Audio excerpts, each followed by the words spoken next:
Hello viewers, তোমরা দেখতে পাচ্ছ এখনও ভালো করে আলো ফোটেনি, অন্ধকার কুয়াশার জন্য আমাদের বাড়ির লাইট জ্বলছিল। হ্যাঁ, কারণ এত সকালে আমি উঠে পড়েছি, কারণ আজকে ছিল সরস্বতী পুজো। তখন মাত্র 6টা বেজেছিল, বেশি না, সকাল 6টা।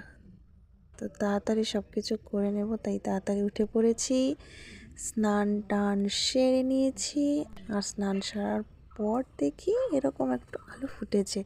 তারপর কোনো মতন একটু রেডি হয়ে ভোগটা নিয়ে চলে যাচ্ছি অঞ্জলি দিতে।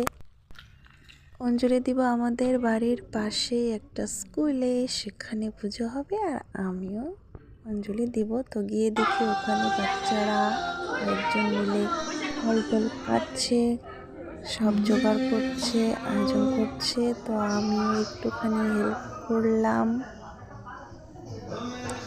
তারপর দেখো কি কি করি, দেখতে থাকো। পুরোহিত আসলো, পুজো শুরু হলো। পুরোহিত আসতে অনেকটা লেট করে ফেলেছিল, তো যাই হোক, তারপরে সবাই একসঙ্গে অঞ্জলিটা দিয়ে দিলাম। এরকম দিন ভোলার নয়। তারপর প্রসাদ দিয়ে দিল আমাদেরকে, প্রসাদ খেয়ে নিলাম।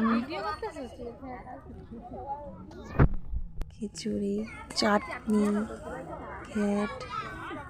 তারপর বাড়ি চলে এসেছি। তখন ভাবছি কি করব, কোথাও কি বেরোবো কি না।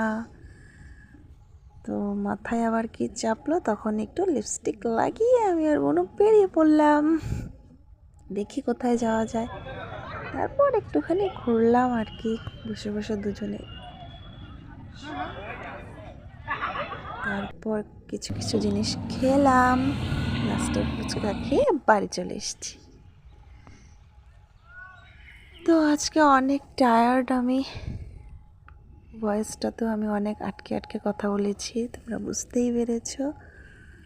তো তারপর শুয়ে শুয়ে চকলেট খাচ্ছি আর ভাবছি এরকম দিন বছর বছর আসুক, সামনে বার আরও ভালো আসুক। So bye bye.